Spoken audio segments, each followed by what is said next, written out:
Hey everyone out there, welcome back to my channel. A wonderful day to all of you. Today let's analyze Robert Burns' poem, Holly Willie's Prayer.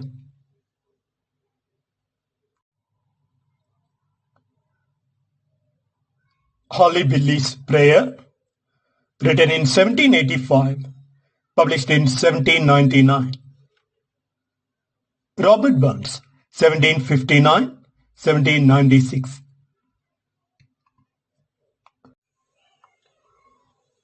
Robert Burns is the national poet of Scotland, known for his satirical, lyrical, and a dialect-based poetry reflecting Scottish life, politics, religion, and a human nature.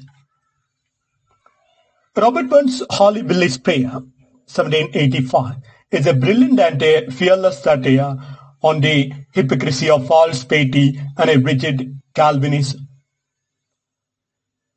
Through the mock prayer of a self-righteous churchman, Robert Burns exposes the darkness of moral pride, showing that true religion lies in humility and compassion, not arrogance and judgment. The poem remains a landmark in satirical poetry, combining humor, irony, and a deep moral insight.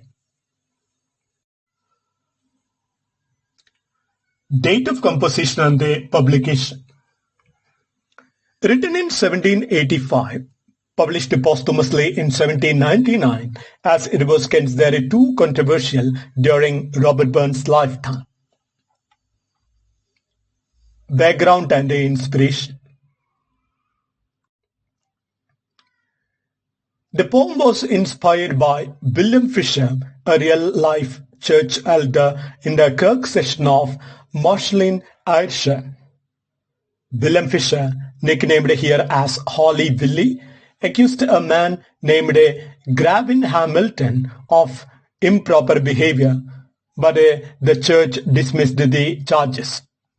Robert Burns, a friend of Hamilton, wrote the poem as a satirical attack on Fisher's hypocrisy and the self-righteous Calvinist theology of predestination. It reflects Robert Burns' criticism of the Scottish Kirk, that is church, especially the Old Lynch faction, which was rigid, moralistic, and judgmental.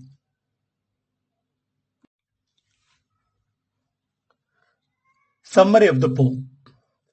The poem is framed as a mock prayer by Holly Willie to God. Willie begins by thanking God for choosing him as one of the elect while condemning others as damned.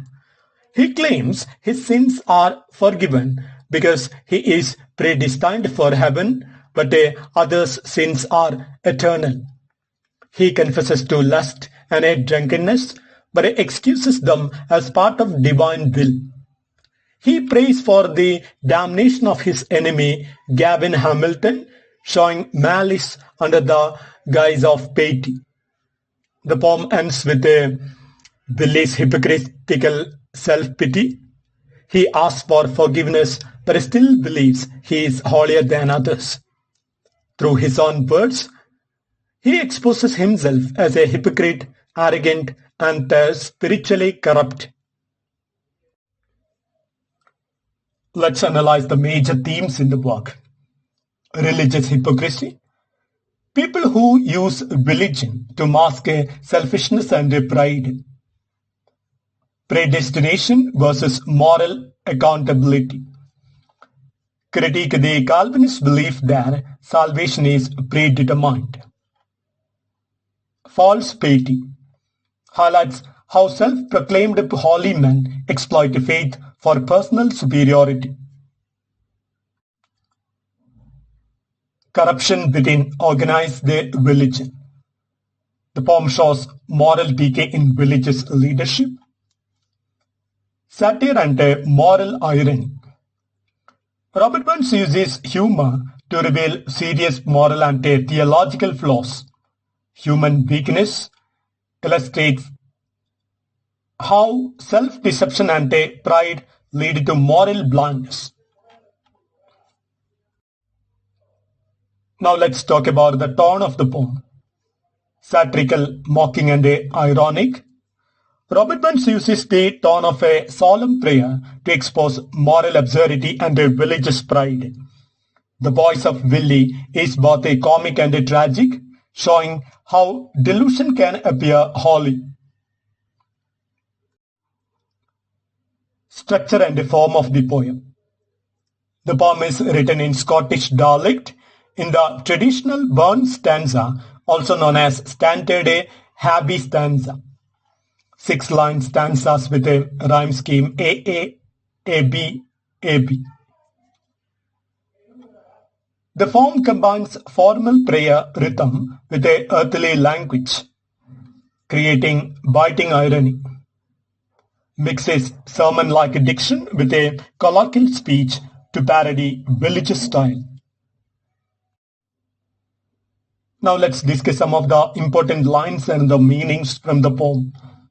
O thou that in the heavens dost dwell, as it pleases best thyself. Begins as a pious prayer, but immediately reveals arrogance in speaking to God casually. I bless and praise thy matchless might, when a thousands thou hast loved in night. Willie thanks God for saving him, while others remain damned, showing selfish faith. Yet I am here, a chosen sample, to show thy grace is great and ample. He sees himself as a proof of God's grace, a clear sign of self-righteousness. Lord, bless thy chosen servant Willie, for I am thy peculiar care. Claims divine favoritism, a parody of religious self-importance. Lord, hear my earnest cry and prayer against that man of sin, thy servant Gavin. He prays for God to punish his personal enemy, revealing malice hidden behind a devotion. Now let's go to the discussion of the characters. First of all, we have Holly Willie, that is William Fisher, here taken the name as Holly Willie. He is both a comic and a tragic hypocrite. He represents the kind of believer who uses religion to justify moral failure. His prayer exposes spiritual pride, self-deception, and a moral blindness. Robert Burns turns him into a symbol of the corruption of the church and a moral arrogance. Now let's talk about the symbols used in the work. First of all, here, prayer is a symbol of false devotion. Robert Burns turns it into a mirror for hypocrisy. Second, we have elect and a reprobate, symbols of the Calvinist doctrine of predestination that Robert Burns mocks through the poem. Light and darkness, metaphors for spiritual understanding and ignorance. Wine, lust, and sin are symbols of human weakness and self-justification. Now let's talk about the style and the literary devices used in the poem. Dramatic monologue. The poem is spoken entirely by one character, that is Holly Willie, revealing his own flaws. Irony. Every line meant to praise God actually exposes Willie's hypocrisy.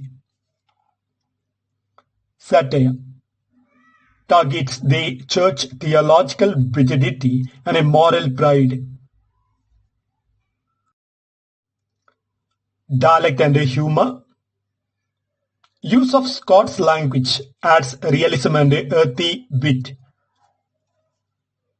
Allusion. References to biblical ideas of sin and salvation.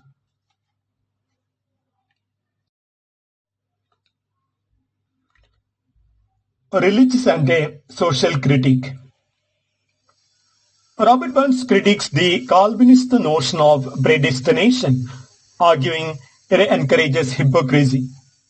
The poem exposes the injustice of moral elitism, how the elect misuse religion for ego. Robert Burns aligns with a humanist and a compassionate Christianity, valuing sincerity over dogma. Now let's move to the contemporary relevance of the poem. The poem is still relevant in discussions of religious hypocrisy, moral arrogance, and a false virtue. It explores timeless human flaws like a self-deception, pride, and a misuse of faith for power. It is frequently studied as one of the greatest satirical poems in the English language. It resonates today as a critique of performative morality in religion and politics.